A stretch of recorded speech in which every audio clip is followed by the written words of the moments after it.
Howdy ho, neighbor. This here is episode 11 of me Outlast Whistleblower series. Alright, I should quit. I should quit speaking like that, my goodness.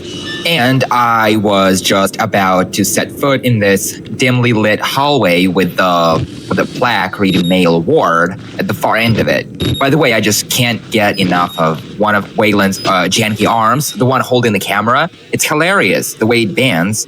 My goodness, the Catholic Church could learn a thing or two from the way his arm bends. If you get the joke, you get the joke. If you don't, you don't. I'm gonna keep this door open, by the way. And by open, I mean this way open. I'm actually going to close it, but I'm gonna leave it. All right, this looks promising already. No sign of Traeger yet. So let's keep limping on ahead. I'm getting crazy jitters, by the way. Just thinking of what lies ahead. The deeper I venture into this place, the more I feel like shitting bricks. Enough bricks to build another Empire State Building. Traeger. Damn it. Nothing like locked mesh doors with clearly lots of cool shit behind, except you cannot, get past the damn door. Fuck you too, door. Dumb bitch. I'll leave this door. I'm gonna leave this door the same way I did the last one. This way I can double back through here later on. This other door, on the other hand, is bullshit. Baloney, if you're feeling Italian tonight. Tell me with a straight face, the only thing that prevents me from getting past this door is that fucking walker propped against it. I could easily move it. It's not that heavy. Oh, me goodness, it's dawning out there. The sun is rising, look to my comment on the third day. If you get it, you get it. Otherwise, go watch The Lord of the Rings, you uncouth derp.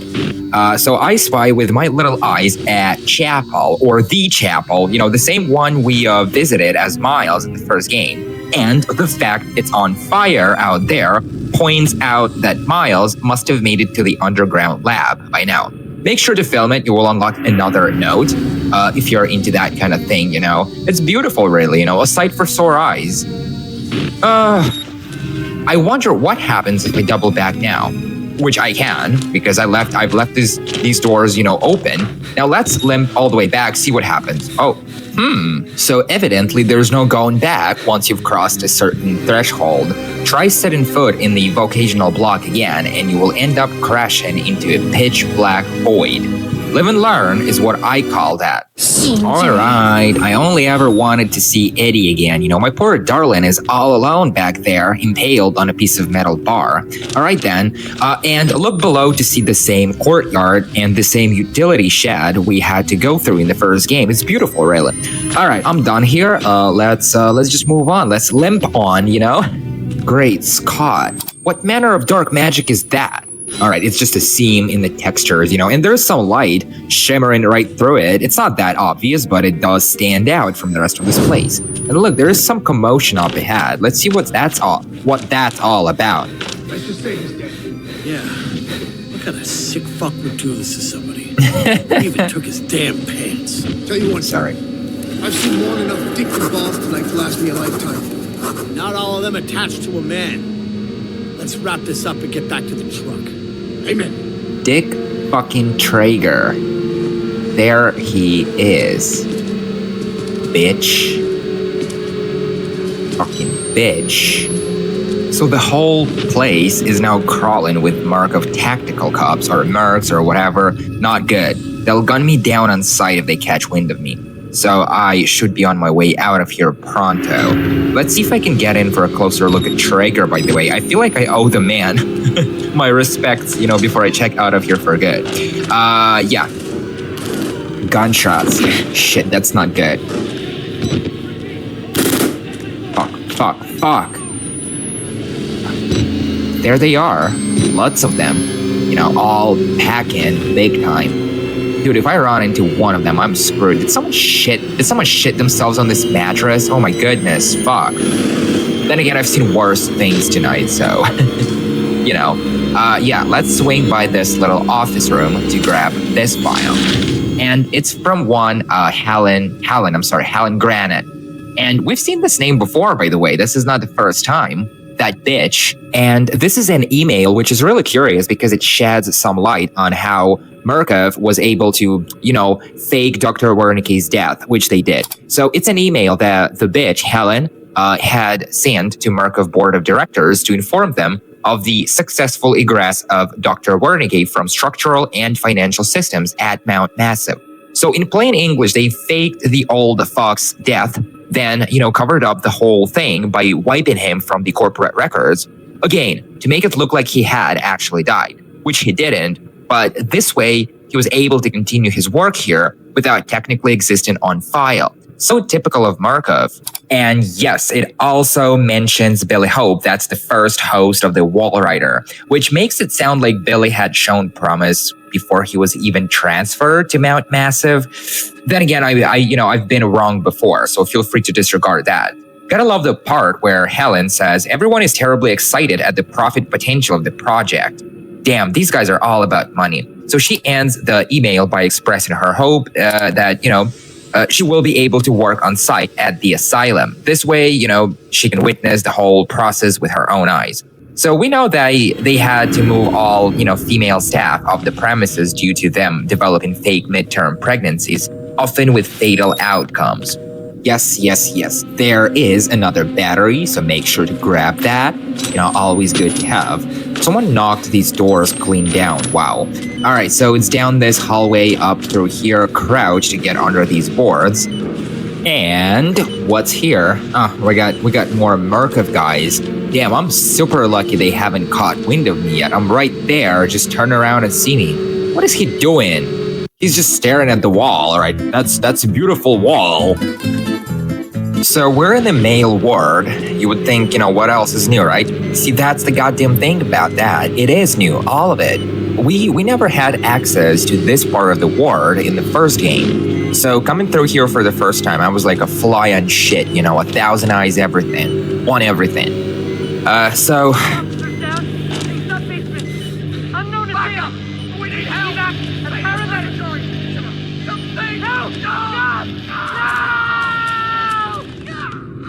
Copy that. Incoming. We're coming. Hold on. That sounded intense. That feed on the Murkoff walkie-talkie? Something or someone is slaughtering their units down in the lab. That someone is Miles, except he's now, different, for lack of a better term. And figures, suddenly all these doors are locked. And here we are then. Look at the body on the floor. That's Traeger, you crazy bitch. They must have retrieved his body from being squished by the elevator, because that's not how Miles left this stack of human refuse. He was sandwiched between the floor and the elevator with only his legs sticking out on this side. So yeah, they must have pulled him out of there. And another locked door. So Traeger, kind of feel sorry for you, but really not that sorry. So I always wondered, both Traeger and Gluskin had, set up shop just down the hallway from each other. They were that close this entire time. I wonder if they had ever met or at least were aware of each other's presence in the next block over. Because they were really just both into this same kind of game, That is, trapping unfortunate fools and, mutilating them just for kicks. They would have made great buddies. Oh my goodness, yes, that's the admin block on my right. We're getting closer now. Let's hope there's no more Murkoff cops between me and there. So let's vault over this desk and just keep going. Another bed in my way. Oh, by the way, this door is now going to be locked. So see how we are being locked out of going back. Essentially, there's no going back. What else is new? Outlast, has always been this way, right? So, but by the way, the good thing is now I can now run, right? Look, I'm not limping any longer. I don't know, call it an adrenaline rush. Maybe he's getting really goddamn excited about, being so close to the exit that he's no longer even, Take it from me, Waylon just can't be bothered to keep limping anymore. You know how it goes, right? You get both legs smashed to bits, then something good pops up on the radar, and suddenly all the pain is gone. Waylon, this fucking guy. So that's the courtyard on the left, I would assume, all, shrouded in a thick fog. and pan to the right to see the outside world. That's where the asylum premises end. And that's where I'm headed, apparently. Home, James, back into my wife's arms. Look where we are. Do you recognize this part of the asylum? That's how Miles got in, right? He came out of this door on the right to get inside the asylum.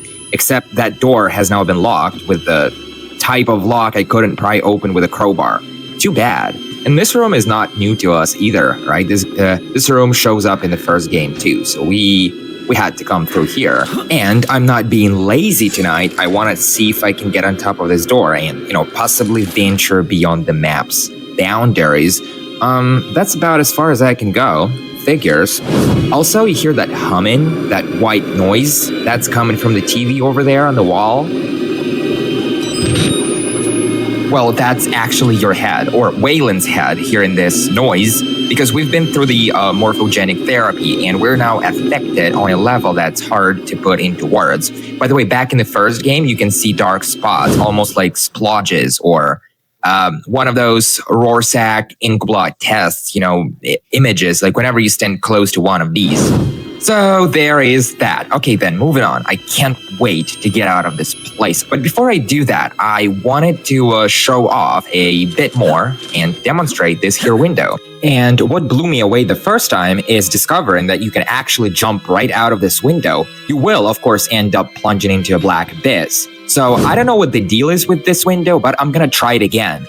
This time around, I'll try not to, end up plunging into that dark space, and instead stand right on the windowsill, hoping that perhaps I could get a better look at what this place has to offer, which it does. Look, we can see some parts of the asylum that aren't normally accessible.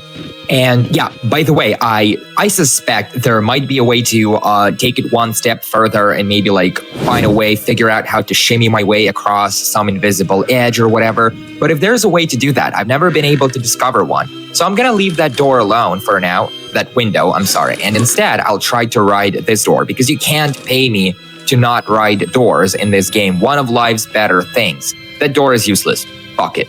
But there's a file over here in the room right across the hallway. Let's grab it and give it a read. And this one really got me thinking, by the way. It's a transfer authorization for 3 patients to be moved from Mount Massive to a Zeichner facility. I'm assuming another facility run by Murkoff.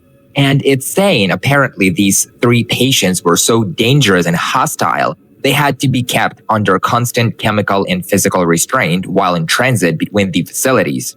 Not only that, but the personnel involved in the transfer were issued chemical stimulation to keep their nerves from getting wrecked by what they would have witnessed.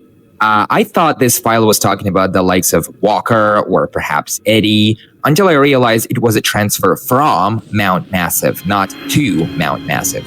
So live and learn. Whoa, well that is a beautiful bloody smear. Another bloody splatter over here. Nice.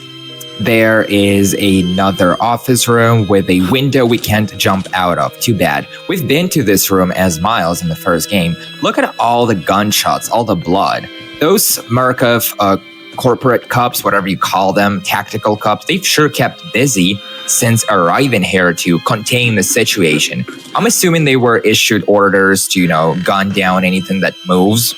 And when I say anything, I literally mean everything and anything. So do you recognize that this bathroom? We couldn't get inside this bathroom in the first game because some wacko had taken refuge in here. I mean, there was a way to get inside, but that involved a glitch, but, you couldn't get inside that bathroom by your usual means.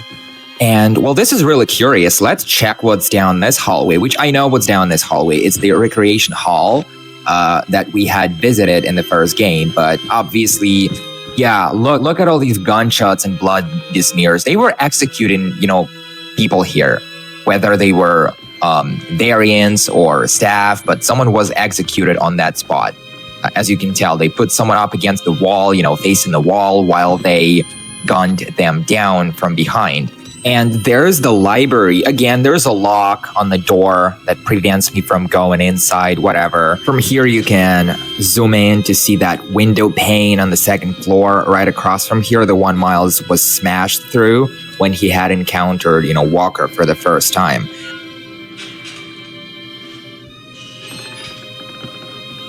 another locked door figures. All of these doors are going to be locked. You can count on that.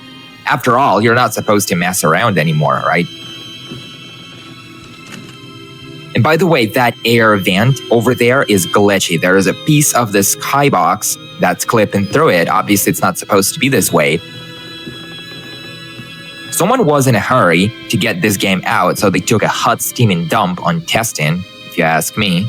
All right, let's head downstairs to get to the ground floor and see if the main exit is accessible. We can mess around some more to reminisce about this and that. Like, for instance, remember that hallway up there, the one with the wheelchair? That's where Miles had to go to get his hands on the security token to open security control, and he got jumped by the variant. And now look, suddenly this entire area, this entire admin block, atrium, whatever you want to call it. By the way, this elevator, do you remember this elevator? There was an option to push the button to cause a man to come crashing down the shaft in the first game. All right, you could even get an achievement for that, but you know, it doesn't exist here in this DLC. Obviously, you can come down here, but this door is going to be not only boarded up, but also you can't even see through the window, which is weird, which I assume they had to cut that entire area from this DLC, because why the hell would they want to keep it around, right? You have to conserve your resources, so that area doesn't even exist in this DLC, so that's why they had to make this window all foggy and shit. All right, back up here. Let's check out this little hallway too. Man, all these memories. See that exit door? I assume it leads either into the male ward or possibly female ward. One of those. Mr. Park. Oh my God, who's talking? Mr. Park. Who's Mr. Park? Oh, wait, that's me. Are you still alive? Let's make a deal? You help me? Not so tough now, huh? God, I'm stuck like a pig. Bro, no offense, but, you know, after everything I've been through, you ain't fit to even wipe my ass. Please? You're kind of useless to me now. Also, I wouldn't trust this douche if I was on my deathbed. He's rotten to the core. Don't forget to film this corporate cunt to unlock this note. Lisa, I'm coming home, babe. Toss a casserole into a microwave or something. So, yeah, I'm just thinking, this looks like a setup. Just watch. Jeremy's in my way, and he looks kind of beaten to his knees, but I have a bad feeling about this. Because just watch, as soon as I get close, he might try something stupid, which I'm sure he will. So I figured, you know, I would try to find a safer way out of here. There's gotta be some way to, like, bypass this Jeremy dude. Let's swing back here. See, oh, that's a beautiful. Oh my God, I can't wait to get out of here. By the way, we've been to this room in the first game. So that's nice, but there's gotta be a glitch or a way to get past Jeremy. I know it, call it a hunch. Well, obviously, feel free to try vaulting over the couch over here to hopefully end up glitching through the window. But I've been there, done that. And I'm telling you right now, if you're listening, if you've got the ears to listen, that's not going to work. All right then. Looks like there's no way past that little white collar jackass piece of shit. Let's back up all the way and try taking off in a blur past him. So that might work. And 3, 2, 1. Son of a bitch. Fucking die already. How did you get up so fast? I thought you were wounded. Oh, son of... Now I'm stuck like a pig. Don't stab me again. Back off. Back off, asshole. I'm telling you right now, you're gonna die.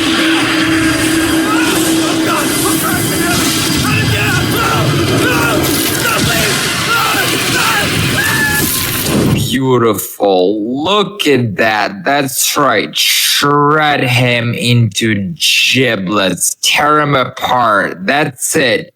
Give him hell. Boom. Shit.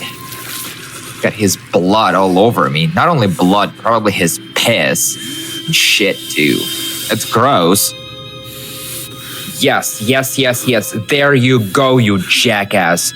He finally got what he had coming this whole time. You don't go around stabbing people and somehow that won't catch up to you.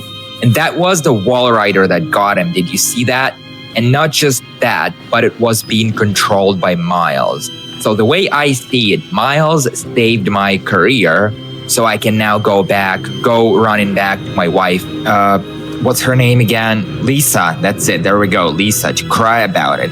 So not so smug now, Jeremy, eh? Now that you've been shredded and taken apart like a frog in a lab or something. So now that Jeremy is no longer in my way, I can finally set foot outside and see if I can make a run for it before more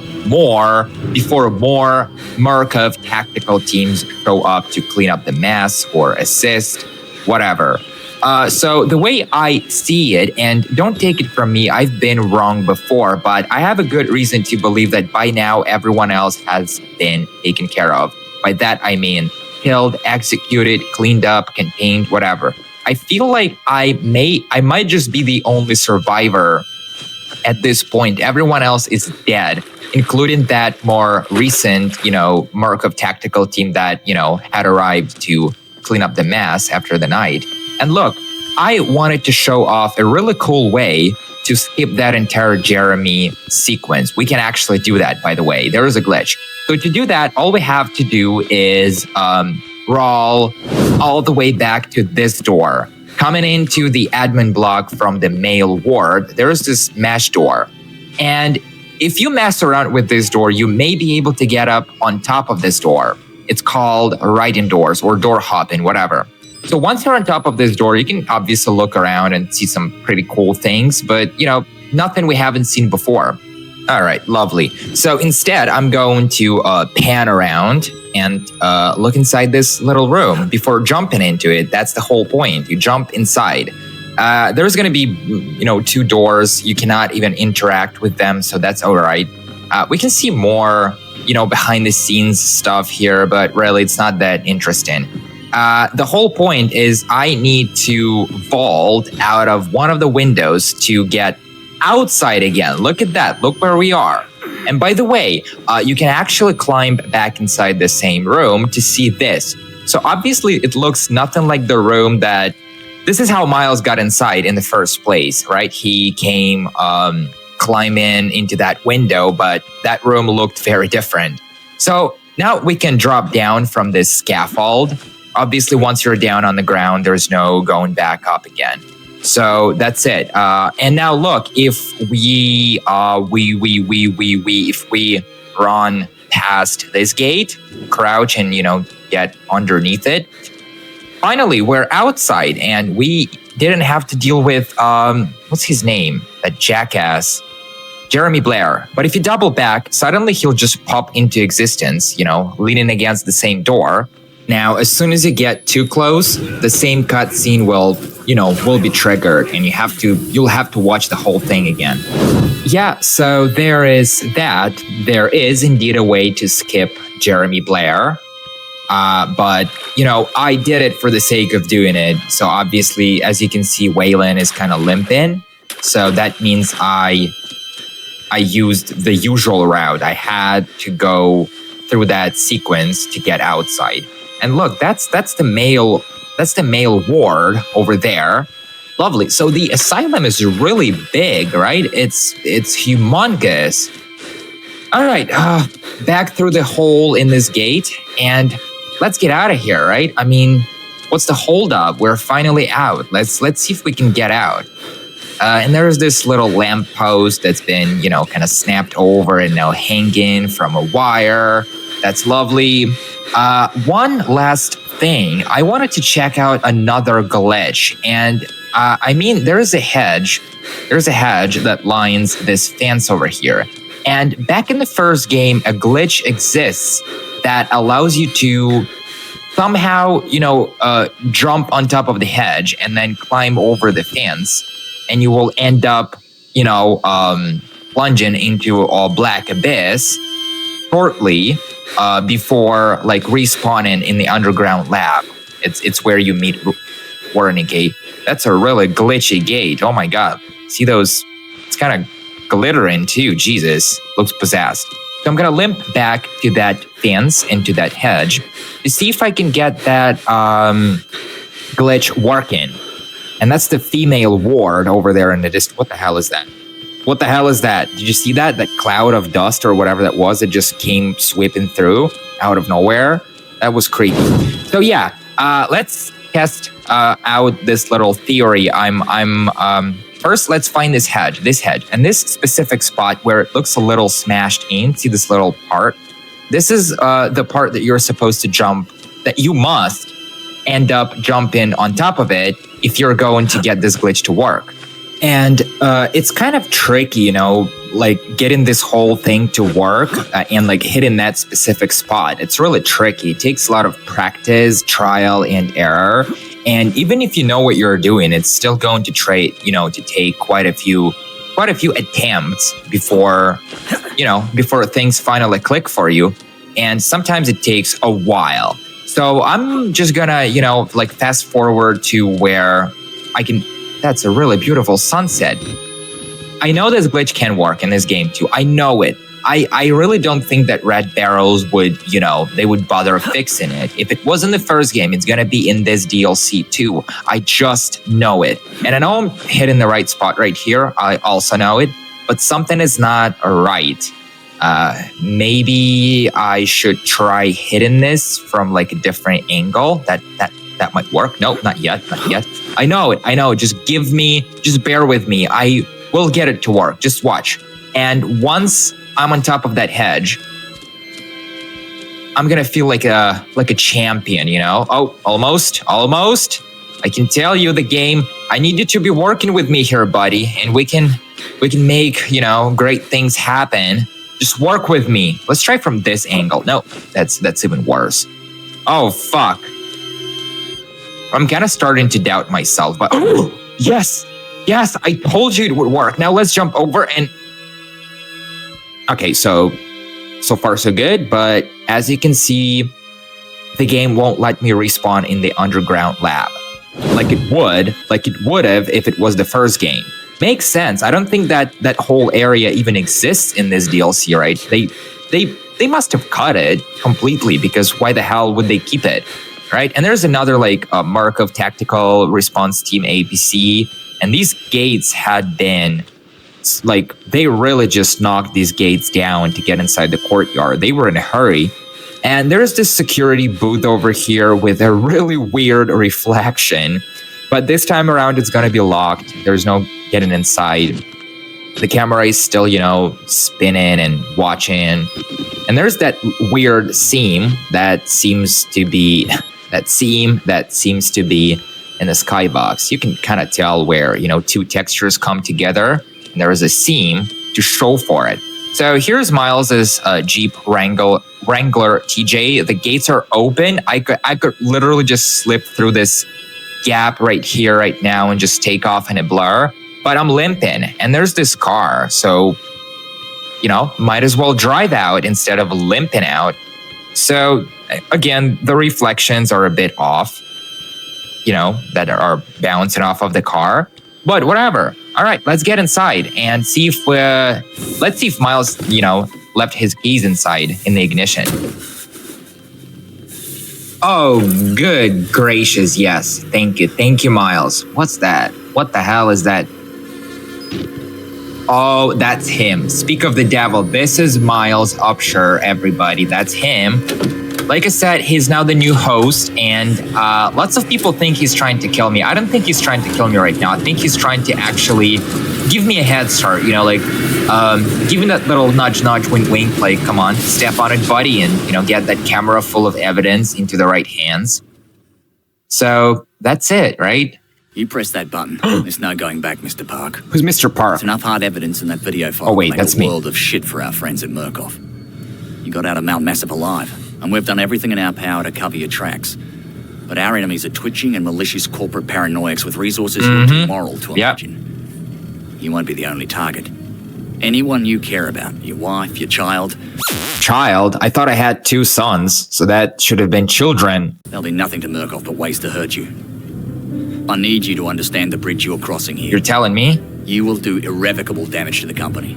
You might even get close to something like justice. But once you click upload, your life is over. Everyone you love is fucked. But it's the right thing to do. Is hurting Murkoff worth that much to you? I love how, the game almost makes it look like I have a choice, but I really don't have a choice. Also, what the fuck is that? What is it? Smiley face? What kind of laptop is this? I want one with the smiley face like that. Also, what is this website? I wonder if it exists in, IRL.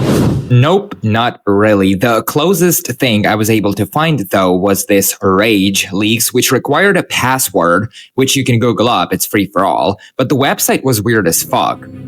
All right, Mr. Whatever your name is, let's smash that button. Waylon? Waylon, don't you want to see your wife? Come on, let's upload that footage. Come on, Waylon, do it. I believe in you. Bam, bam, bam, bam. There you go. All right, guys, that was it. Outlast Whistleblower. You know what? I'm, glad that's over. I totally enjoyed this DLC. It was nowhere near as good as the first game, but it was still otherwise quite enjoyable. So, if I had to rate this game, it's not a standalone game, whatever, on a 1 to 10 scale, I would probably give it a solid 8 out of 10. It was a bit glitchy. There was a lot of janky stuff here and there, but it was still enjoyable, and I feel like it really expanded. Okay, it didn't really expand on what we had in the first game, but it gave you a whole different perspective on what happened, who had emailed Miles, and all that stuff. So it was definitely a welcome, this DLC was a welcome thing. So I'll be taking a break now, and I hope you guys all have a great day. Really, take care of yourself. Take good fucking care of yourself, guys. I'll be seeing you next time. Ciao.